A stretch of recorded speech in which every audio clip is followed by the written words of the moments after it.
Hi all, അസ്സലാമു അലൈക്കും. Welcome back to my channel. ഇന്നത്തേത് ഒരു സ്നാക്സിൻ്റെ റെസിപ്പിയാണ്. നല്ല ഈസി ആയിട്ട് നമ്മുടെ വീട്ടിലുള്ള ചേരുവകൾ കൊണ്ട് ചെയ്തെടുക്കാൻ പറ്റുന്നൊരു സ്നാക്സിൻ്റെ റെസിപ്പിയാണ്. നല്ല ഈസി ആയിട്ട് ചെയ്തെടുക്കാൻ പറ്റുന്നൊരു സ്നാക്സാണ്. പുറമേ നല്ല ക്രിസ്പിയും ഉള്ളിൽ നല്ല സോഫ്റ്റ് ആയിട്ടുള്ളൊരു സ്നാക്സാണ്. അത്യാവശ്യം കുറച്ച് എരിവൊക്കെ ഉള്ളതാണിത്. എന്തായാലും ഇതും കൂടി ഒന്ന് ഈ റംസാനിൽ ട്രൈ ചെയ്ത് നോക്കണം. ഇതെങ്ങനെ തയ്യാറാക്കാമെന്ന് നോക്കാം. ഇതിൻ്റെ റെസിപ്പിയിലോട്ട് പോകാം. ആദ്യം ഒരു ജാർ എടുക്കാം. അതിലോട്ട് ആദ്യം 1 കപ്പ് വെള്ളം ഒഴിച്ച് കൊടുക്കുന്നുണ്ട്.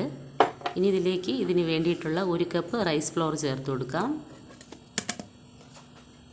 ഇനി ഇതിലേക്ക് 1/2 കപ്പ് ചിരകിയ തേങ്ങ ആഡ് ചെയ്ത് കൊടുക്കാം. ഇനി 3 മുട്ട കൂടി ചേർത്ത് കൊടുക്കാം.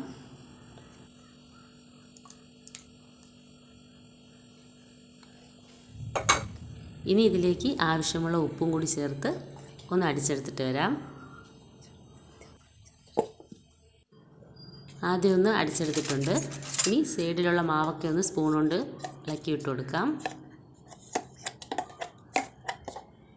ഇതിലോട്ട് കുറച്ചുകൂടി വെള്ളമൊഴിച്ചൊന്ന് നന്നായിട്ടൊന്ന് അടിച്ചെടുത്തിട്ട് വരാം. ഒന്നുകൂടി അരച്ചെടുത്ത് ഞാനൊരു ബൗളിലോട്ട് മാവ് മാറ്റിയിട്ടുണ്ട്. ഇനി ഇതിലേക്ക് ഒരു പകുതി സവാള ചോപ്പ് ചെയ്തത്, എരിവിന് ആവശ്യമുള്ള പച്ചമുളക്, കുറച്ച് കരിവേപ്പിലയും കൂടി ചേർത്ത് കൊടുക്കാം. അതും കൂടി ചേർത്തോട്ട് നന്നായിട്ട് മിക്സ് ചെയ്തെടുക്കാം.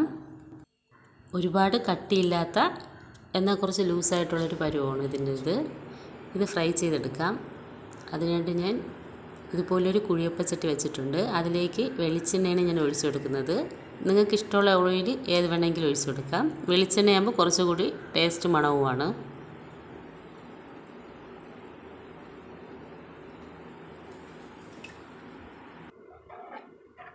എണ്ണ ചൂടായതിന് ശേഷം മാവ് ഒഴിച്ചു കൊടുക്കാം.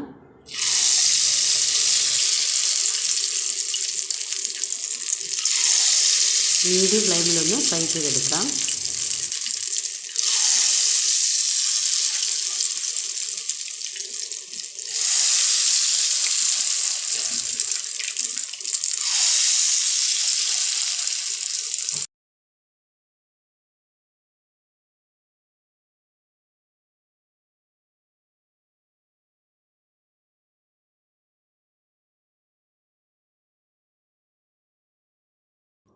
ഒരു ഭാഗം ഫ്രൈ ആയി വന്നിട്ടുണ്ട്. ഇനി മറുഭാഗം തിരിച്ചിട്ട് കൊടുക്കാം.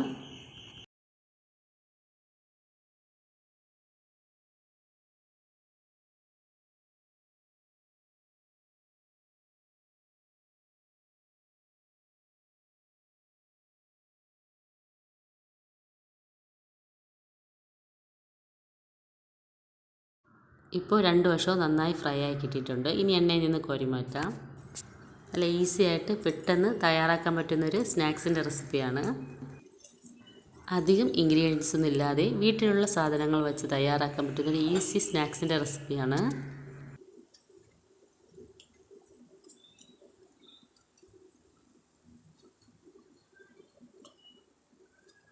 ആദ്യത്തേതൊക്കെ ഫ്രൈ ചെയ്തെടുത്തിട്ടുണ്ട്. ഇനി വേറൊരു പാത്രത്തിലോട്ട് ഇത് മാറ്റാം.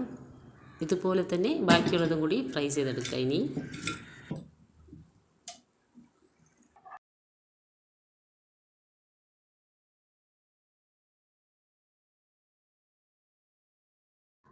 എന്തായാലും ഒന്ന് ട്രൈ ചെയ്ത് നോക്കണം. ഈ വീഡിയോ ഇഷ്ടപ്പെട്ടു എന്ന് കരുതുന്നു. വീഡിയോ ലൈക്ക് ചെയ്യാതെയും സബ്സ്ക്രൈബ് ചെയ്യാതെയും കാണുന്ന ഫ്രണ്ട്സ് ഉണ്ടെങ്കിൽ ഒന്ന് ലൈക്കും സബ്സ്ക്രൈബ് ചെയ്ത് കൂടി സപ്പോർട്ട് ചെയ്യാൻ മറക്കരുത്.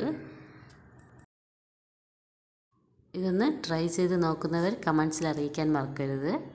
നെക്സ്റ്റ് ഇതുപോലുള്ളൊരു നല്ലൊരു വീഡിയോ ഇട്ട് വരുന്നത് വരേക്കും താങ്ക്സ് ഫോർ വാച്ചിങ്.